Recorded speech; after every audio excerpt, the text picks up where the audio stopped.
For now, we're all set to move on to our next session, which is on data management in financial services, foolproofing the future, where our panelists will be discussing a lot about defining the framework for managing change, managing the macro AI ecosystem, risks due to convergence of external factors, including infrastructure, human and nature elements. All this and more, thanks to our panelists joining in. May I extend a very warm welcome to Mr. Ajay Krishna, GM IT Operations, State Bank of India. A round of applause as he joins us here, please.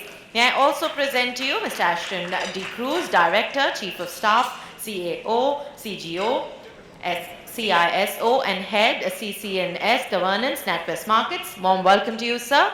May I extend a very warm welcome to Mr. Deepak Sarda, General Manager, ITD, CTO, Indian Bank. May I also present to you Mr. Sanjay Agrawal, Technology Head, Hitachi Vantara, India and SAARC, Chair, SNIA. Thank you for those applauses. I'm sure our audience can do better than this. Thank you so very much. May I also present to you our moderator for this session. We have with us Mr. Nilesh, Jajoo, Partner, Consulting, Deloitte, India. After a discussion time of about 30 odd minutes, we'll have a 10-minute open house with all of y'all. So let us look forward to conversations and more. Thank you. Good afternoon, everybody, and very warm welcome to all the panelists here. I think, just a session before this, a lot was spoken about the importance of data, but the topic that we are discussing, data management in financial services and foolproofing from a future point of view, that's the topic we will be deliberating for next 45 minutes, where we also have Q&A at the end. The way I look at it, data obviously sits at the heart of all digital transformations. In a true sense, if you have to achieve digital transformation, data really empowers that. And unless you really leverage the power of the data that you have with yourself and complement it with the data which is externally available right now, the true experiences that you actually intend to deliver to your customers or the true efficiencies that you're planning to gain in your operations doesn't really get the true color. So data definitely sits at the heart. However, the challenge comes when you want to really unleash this power, because the data, while you might want to leverage it, there are a lot of challenges in terms of the availability, the quality, the silos, the governance, and those are some of the topics that we would try to uncover during this next 30 minutes to see how, as an organization, when we want to really embark on this journey and gain a competitive advantage, what are the steps that can be taken, what are the steps leaders have taken in this area. So let me start with the first theme that we call, which is data-led digital transformation. Digital transformation which are truly hinging on leveraging the data, and what has been the experiences of all the participants. And I'd like to take an opening comments from all of them in terms of what have they seen this as a challenges and opportunity at the same time in their respective journeys. So may I start with you, Mr. Ajay, in terms of your experience around this? Good afternoon, friends. I'm Nilesh here. I'll first speak about the challenges, because this is the kind of thing which an IT person has to face in a day-to-day activities. So when it comes to digital transformation and changing your basic core systems, so there are certain institutional things which also come into the play in resisting the change and or not able to cope up with the requirement, the speed of the requirement. So first I want to discuss in this regarding the change management strategy. Normally we have every bank or every financial institution or this has its change management strategy there. But how effective is that change management strategy? Because who will drive this change management? Who will drive this change? Who will manage this change? Not, of course, the top people, because they have to do other things also. So the people who are on the ground, the leaders, the influential leaders across the department, like I am from State Bank, we have a conglomerate of those kind of people working elsewhere.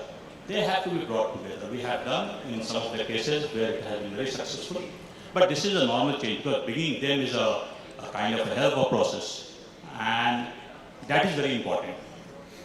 Similarly, which sounds similar to this, is what we call whether the organization has a digital transformation strategy or not. Now, what is that digital transformation? any IT change, not a digital transformation. Digital transformation means you are on the verge of changing your core systems, means core processes, particularly in the financial institutions, all those. So you have to see when you are in for a transformation, digital transformation, what is the extent of that work and why you are changing that?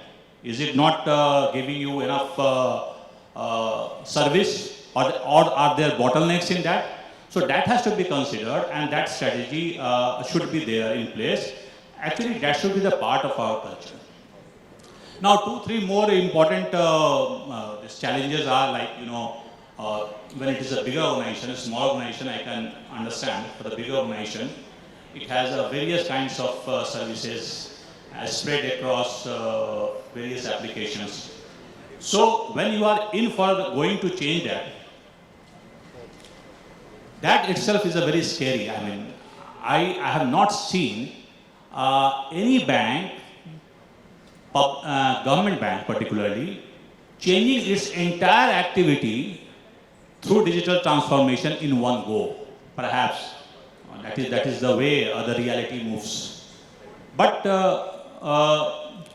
that kind of thing, when you are, that requires, of course, your budget is also one of the factor, because you cannot have an indefinite budget for that. So you have to see whether your ROI strategy, means return on investment, is appropriate with that kind of a change or not. New IT and new technology, of course, registered by a few people, mostly tenured guys who want, and that is quite natural, because then to offset that, we should have a proper, what we call training program, in modern words called DAP, that is Digital Adoption Platform, which caters to the need of onboarding, giving them proper training, also sets up query with regard to the frequently asked questions. And of course, the cultural mindset is there. Cultural mindset is that which comes in the way. But I think when they realize that, particularly the younger guys or the guys who are in the middle age, 40s or 50s, when they realize the importance of the digital transformation, they align normally.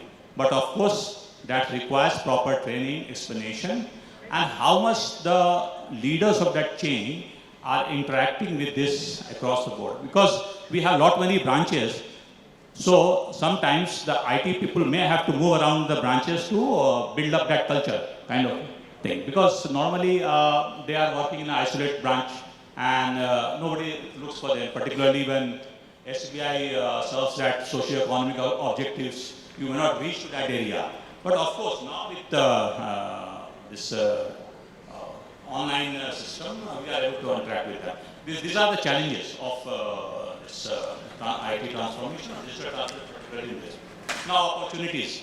Opportunities, of course, is there. I think after this COVID, people have normally basically moved from manual banking to digital banking. So, of course, you have got many data, but I mean the omni-channel support for them in terms of internet banking. We have a a very common digital platform where you can do anything. I mean, and that also has been mobile apps for that also, Lite, as well as So all those products of this are there. So these are the processes. Then you have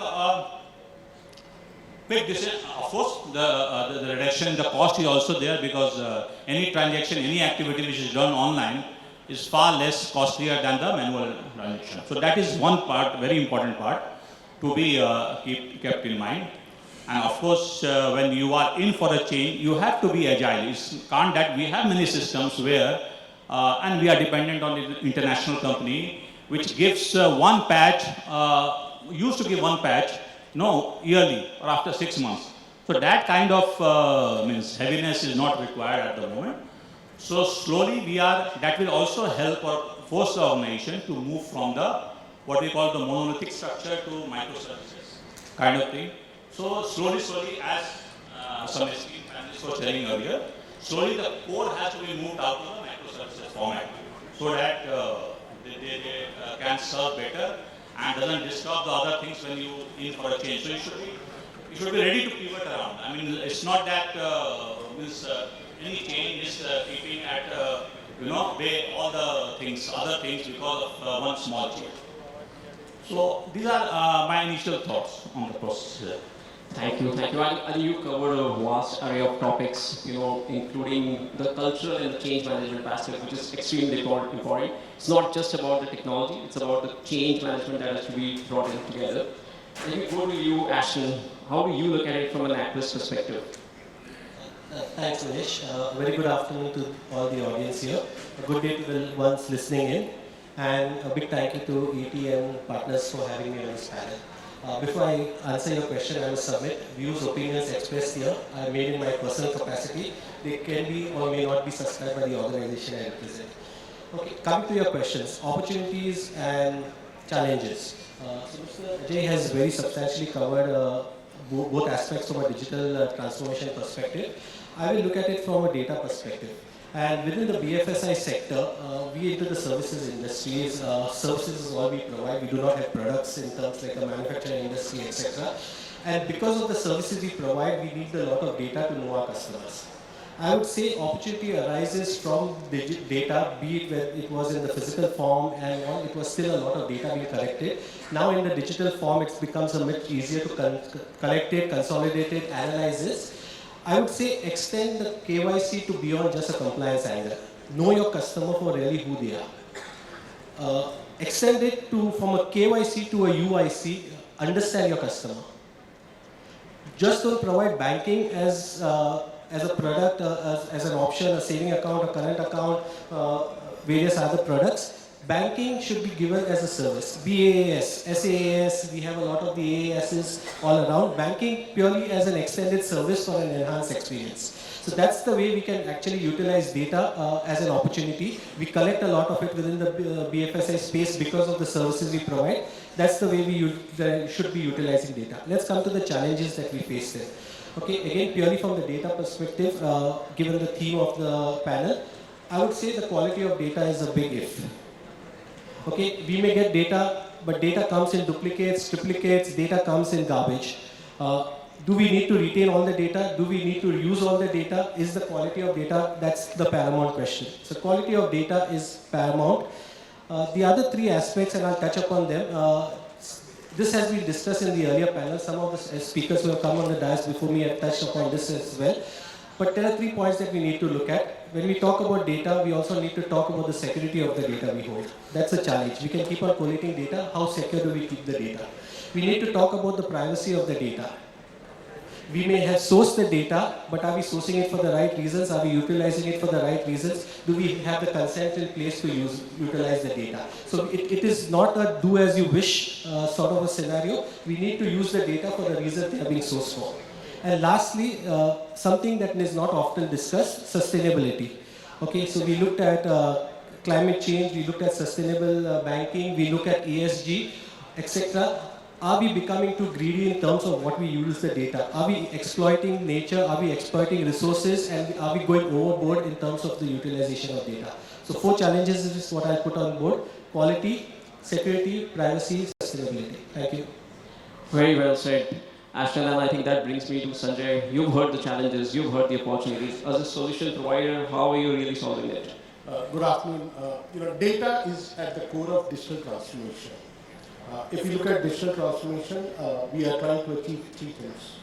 Number 1 is exceptional customer experience. Number 2, operational efficiency and automation. And number 3, leverage data to come up with different strategies and business models. Trust me, data is at the core of all these 3 initiatives. And that's the reason most organizations are moving towards becoming data-driven organizations. Now, when we are talking about digital transformation, the data flavor is also changing. Today we have what we call digital data. And digital data is primarily additional data that gets generated from machines and humans in addition to the business applications that are generating transactional data. If you combine all of these, this is known as big data. And today, 70 to 80% or even 90% of the enterprise data is actually unstructured or semi-structured. This requires a completely different strategy. Let's talk about challenges. When you are dealing with the data of this size and the data of this type, which is very different from the traditional data, you have data storage issues, data management, data compliance, data governance, data enrichment and data quality. I'll talk about that as well. Then data activation to data monetization. Today, as we speak, most of the data is dark data. And when we have huge amount of dark data, of course that leads to opportunities and can be unearthed for business growth and monetization. With that, coming to the opportunities, let's take an example of banks in BFSI industry. Today, most of the banks are analyzing the customers based on the products that their customers are buying, the services that are being offered to their customers, the delivery channels that are being used. And many banks are doing it, but there are certainly some opportunities for the rest of the banks to go beyond that. Go beyond that to the external data. They also can understand what are the interactions our customers are having when they interact with the bank. And that is not typically a core banking data, it's outside data. What are the sentiments when the customers are on social media? What are their online behaviors when they go to our sites? What are the locations they visit? What are their preferences? And all of that. When you combine all of these data together, you start getting a completely different view about the customer, which is also known as a new customer 360 degree view. Trust me, this view many times is very different from the view that traditionally had been available to us. And that suddenly triggers a very different product strategy, go-to-market, customer acquisition, and that I think is an opportunity, and 70 to 80% of the data is remain unutilized. I think would be the opportunity for the banks, and there are many more. As you go deeper into the data, many more analysis, many more insights would come in, and that will give you an opportunity to go and come up with a different business models and strategies as well. Thanks, Sanjay. Deepak, I think Sanjay spoke about a very important point, and we've been hearing about this, getting a true 360-degree view, which is where you're supposed to bring all pieces of data together to get that view now. And increasingly, whenever this conversation comes, the key challenge which comes is the silos which are there in the organization, and how do you break them? Because data resides in multiple silos. When you really want to get this 360-degree view, it becomes a challenge. What has been your experience as part of digital transformation journey? How have you experienced this? How have you kind of overcome these challenges? Good evening to all. Transformation anyway starts with some or the other key parameters. So in case of digital transformation, it is data, which is a key parameter. Now, most of the banks in India are older generation bank, 50, 60, 70 year old, not having sufficient data with them. So present challenge is to acquire the data from the customers so that the transformation can begin. Now the journey has started, and as we are aware that social media is the source of most of the data which is available. And later, after social media, it is BFSI, which is collecting data and having data with themselves. So now that data has to be utilized in a way which can be useful to the customers to have benefit out of the services provided by the particular industry, or to the industry wherein the cost of services can be reduced. So data can be looked at two aspects. One is data strategy based on data defense, one is data offense. Data defense, as we are from banking industry, we are mostly relying on compliance and regulations. And we need to see that data is being kept under strict compliance and legal framework. So data defense is nothing focuses, it is focusing mostly on compliance and legal aspects. And when it comes to data offense, which is the most important thing where it focuses on profitability, revenue generation for the banking industry per se. So that is being used for having a strong competition in the market. And if organization is data defensive, then it is more strong towards compliances. So my thought would be that particularly public sector banks, now they have begun the digital journey, and they are moving ahead. Ultimately, they are slow in pace because they are not having much data with them as of today. What private sector, those who have come in last 10 to 15 years, they have started their journey itself is data. So data is rich source of information which can make organization go up or go down. Now it is up to us how we analyze the data, take out the 360-degree view of customer, and position the required product and with compliances so that privacy and legal issues are maintained. Thank you. Thanks, Deepak. Actually, if I can come to you, on one side we are struggling to solve the basics, and on the other side there are expectations of really moving towards monetization of data, where you're expecting a lot to be done from your data, combine it with the externally available data, and monetize through partnerships and through other channels. It's such a diverse, area of things that the organization has to do. What would be your view? How should the organization progress in this ladder? Sure. Thanks, Nilesh. So again, as Sanjay and Deepak have briefly touched upon, one, data is in various forms, formats, structured and unstructured, big data as a concept, as well as the fact of a 360 degrees customer experience. First, we used to only look at the customer before their basic needs. Now we need to understand what is the underlying aim of the customer, what are the priorities, and to be able to fulfill that without being asked for it. So coming to that question, again, and there's a very popular saying, data is the new oil. Okay, and again, we also say technology is now the enabler. So if technology is the enabler, the data is the fuel that runs the technology. And we, as we jokingly say, now we are actually, all banks have become technology companies with a banking license. But putting all that together, and in a world which is very customer centric, so irrespective of which part of the industry you are in now, it's always related to the customer, what the customer wants, what the customer needs. There is an underlying factor of trust. Okay, especially within banking, relationships are built on trust. The customer needs to trust us with their money. That's the bottom line within banking.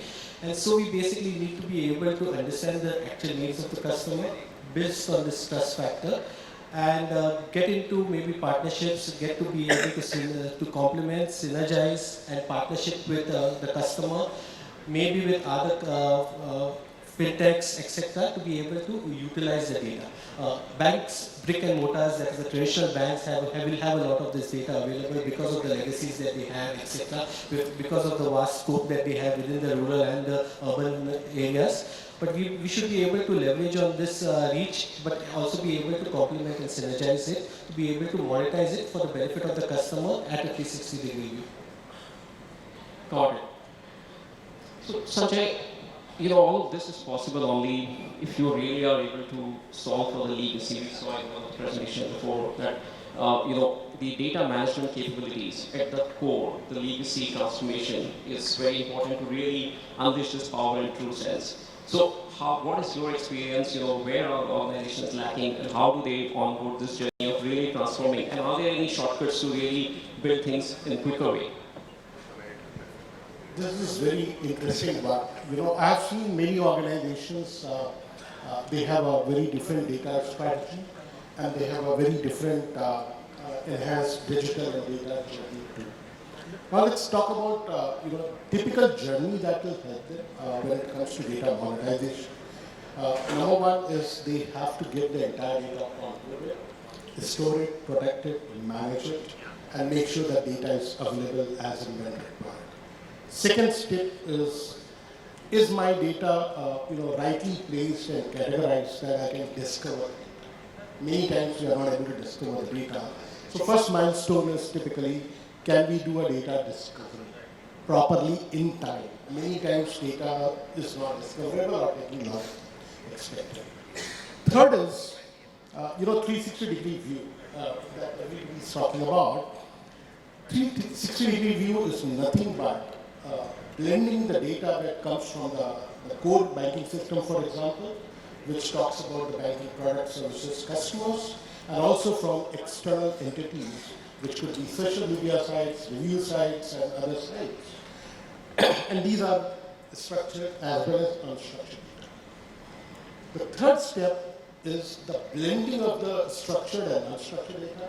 That's blending of business data with human and machine data, and then you get a 360-degree view, and that will help you monetize. So this is a typical journey. There are many customers today who are building up a platform to accommodate the data.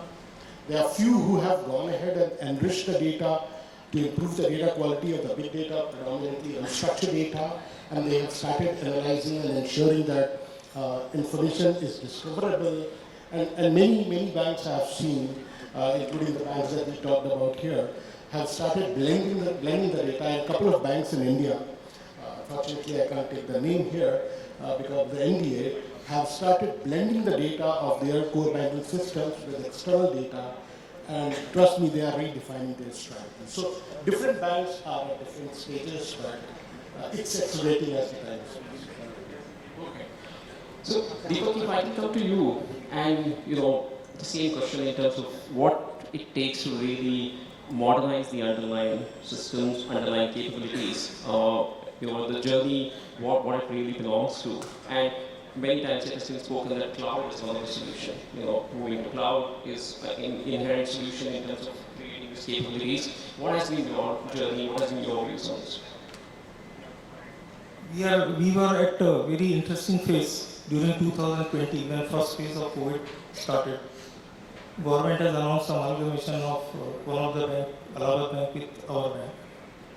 And it was double the size. Infrastructure was for single bank, which can be expanded for running the show for another 6 months. So that was a bigger challenge. So there comes the cloud. Immediately you can move, but you do not have regulation in place, so you can't do that. So only option remaining was to go for systems, upgrade that, purchase, and see that both the systems are running. Immediately you can't have a merger of data also. So you have to run the systems separately. After running the system separately, at one point of time, you have to merge the data, migrate it, and make a single bank. And underlying infrastructure also you have to merge along with data. So these all has been done during the course of time. Now, if regulations are in place and it is not ambiguous, because ultimately we are dealing with public money and privacy of customers, so without which it was very difficult.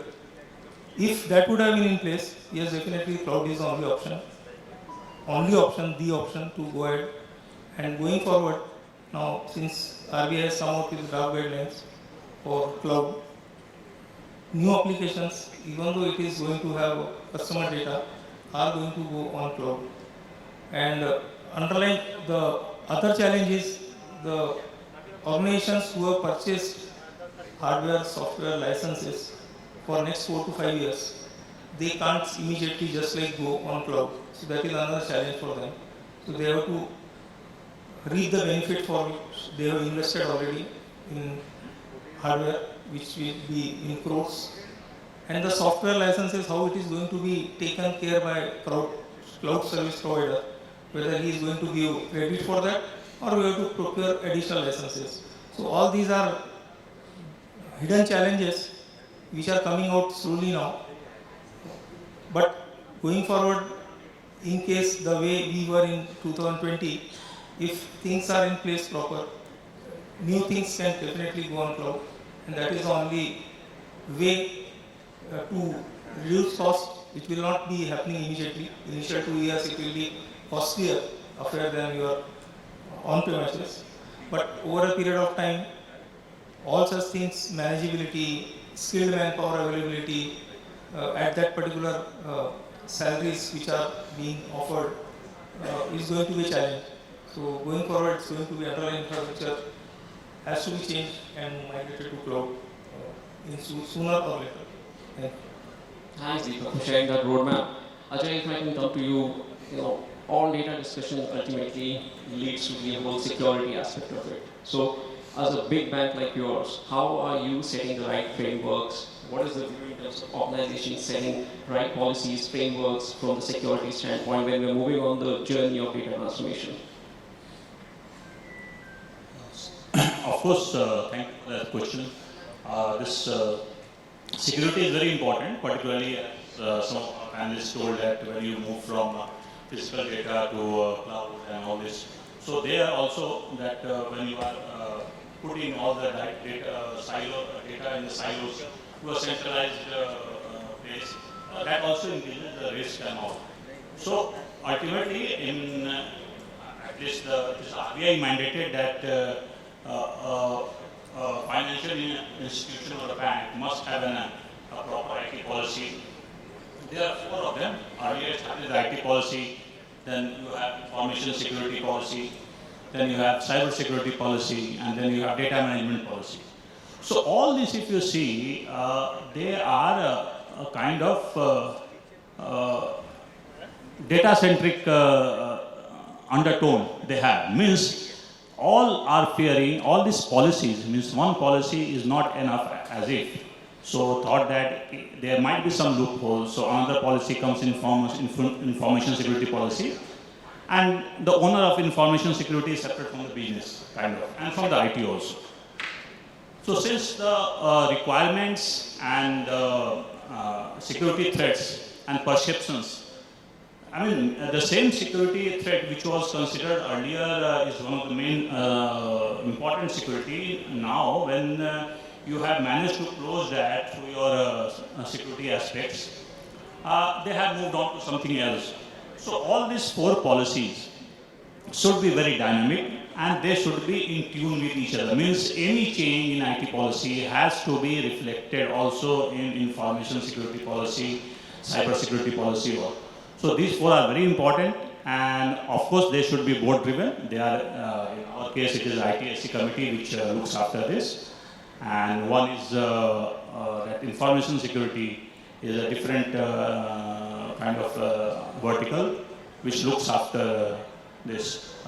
In the course of this digital transformation, any new product which goes to production, this is from experience. Apart from that, it undergoes various stages of testing.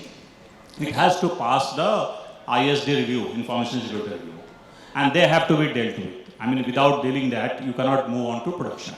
So this itself is a kind of process, so that any new thing which goes into production doesn't open some new vulnerability or new threats. So this is very institutionalized.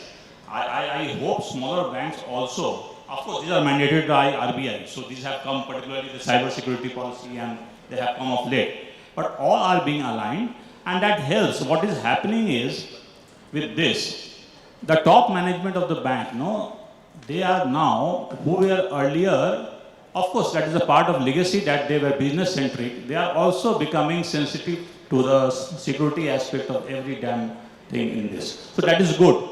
In that way, the people of IT who are aligned to do this are being aligned in a way to the top management. And of course, that board has external members also.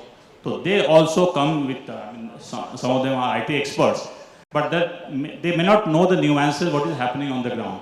So with constant changing and fine-tuning these 4 policies, we come close to have a robust policy which should take care theoretically the need. Of course, the human error is also there, but of course, institutionally, you can go like this only. Thank you, Ajay. Ashton, the other key topic which comes, all of this requires really skilled manpower in the organization. To onboard on this journey of data transformation and data-enabled digital transformation, you need right skill set, right talent.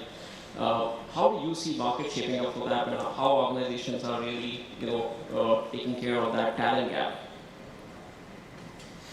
So, interesting question, Nilesh. I will submit upfront. The demand quite outstrips the supply at this point of time. So there is a need. there is a need for not for talent, but for the skill set to accompany it, etc. But the need is not really being met. So we basically just try to stitch corners together to be able to fulfill our immediate requirement. Even technology, as I said earlier, being an enabler, even if we go into the automation phase and try to basically make everything end-to-end without interventions of too much scale, we still need the human eye to be able to overlook it. So that's something that we are basically trying to keep pace with, and we're trying to come up. I understand again, and this is something that even has been driven by the regulator, where they are making awareness programs, they are making certifications available, etc., so that we can create the right skill set to be able to meet this future need. Within our setups, we basically encourage cross-skilling of staff. So maybe you may be a co-IT expert, you may be an SME within your unique space, but then we try to cross-skill you. We basically try to give you incentives to be able to pick up an additional skill set, so that we have a buffer in place as a secondary backup if our primary resource is somehow not being able to come and satisfy the requirement on the ground at that time. Coming to the security part of it. Ajay has covered quite a bit of it. Security is a concept and is a subject that we can spend the whole evening discussing. Okay, it's a vast ocean, we can spend the whole evening discussing it. But if I look at it purely from a data perspective, then I would like to leave it with three points: secure and secure and secure. Be it your data at rest, be it data in transition, be it data under processing. Have all of these secures at all point of time. The second point I would like to raise is, again, governance, as Mr. Ajay said, for various policies and processes, control over what your data is, control and as well as full sight of what is stored, where it is stored, and what it is used for. You could look at it across every environment that you hold, the production environment, your DRs, your backups, because some of these get missed. Your test environments, your dev environments. You need to have full sight of your data. Extend it to something that we talk about on a regular basis. Need to know, we say need to know basis. Extend it to how and where to utilize as well. Not just need to know, but how and where to utilize your data. And try and comply with the data privacy rights of a customer. Interesting. And I'm just conscious of the time. I know with this kind of panel I can keep going on and on. But before I open it up for the audience, I do want to touch on one important topic. The broader agenda of financial inclusion.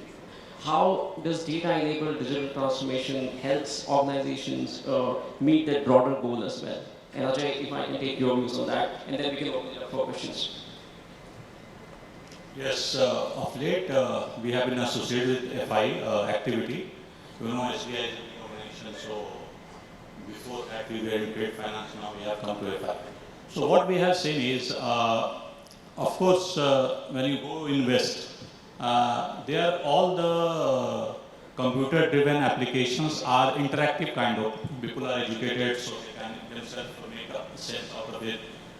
In our case, what happens is, in this process, there are many big chunk of population is unbanked, and government wants to transfer benefit to them, kind of. So now it was since we are a public sector bank, so NPCI and UDI, they fell on this public sector bank to go in for this financial inclusion. Earlier the chaos banking was, the chaos name as itself suggests that something is on, in a kind of computer attached to a wall kind of thing. That is not the case nowadays. It is a kind of application which somebody can, in a laptop, can travel to any village. Along with that, they have biometric machines attached to that, and also the printer. These three are, and this was in ISO format. Going forward, what happened was that when we used to take, and that is any fingerprint, any new account opening was verified by the UDI through fingerprints and KYC and this.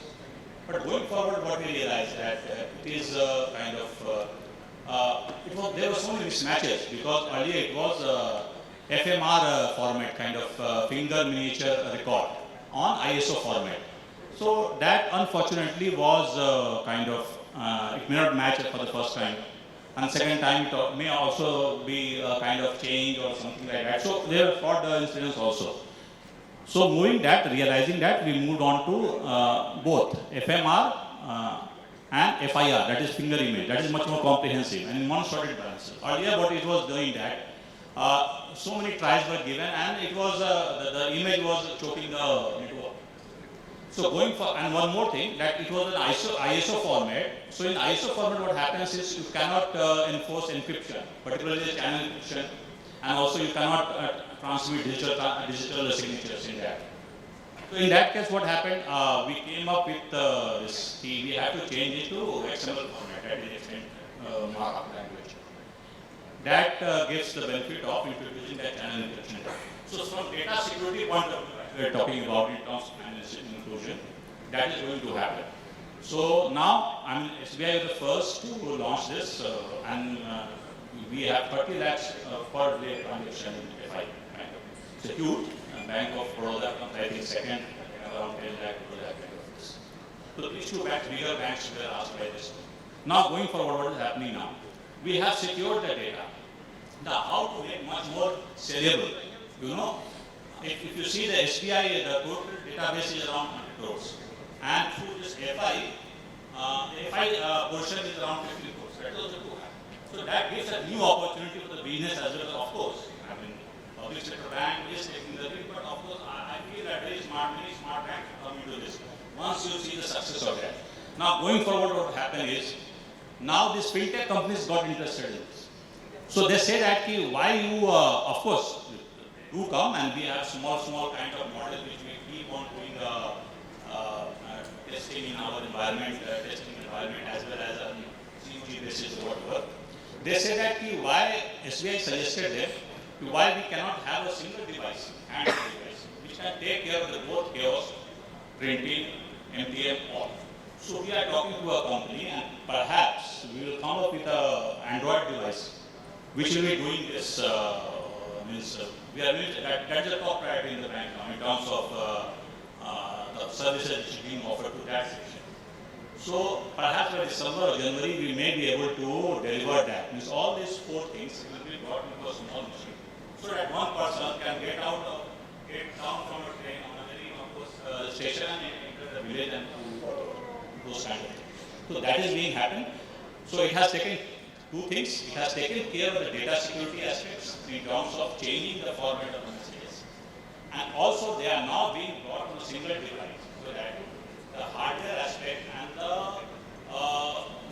the tempering of that can also be much more restricted in terms of this. And this is not what is now. Now it has a repercussion in our bank also, in architecture. Now we have to change our, this going forward, you see the brick and mortar banking will becoming day by day that is being reduced after COVID.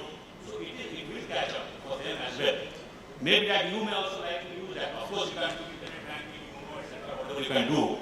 But that is also changing the architecture of the IT in our place. So we have to now we are moving from a kind of course, we talk about microservices. It is further moving towards the containerization kind of thing, so that you can have a different application on the same operating system. So these very many things are happening. They have forced to change many of the things which we recently changed. So as I said, the change is always evolutive. And in India, I mean, this is aspect which you can find only in the third world, this supply inclusion. And going forward, I mean, there is a huge target for that. You can just imagine what the Pakistan transition can do when it comes to the war and all this kind of thing. So this is a huge business implication and also security aspects. And this is much more further force the financial institution to go in for this architectural change and as well as integration, software integration, as well as new data style. Thank you so much. Really interesting and enriching discussion. Really want to thank all the panelists for their views. I don't know whether we now have time for audience question. We do have time for one question if anybody has any burning questions. Right. So then, thank you so much, everybody.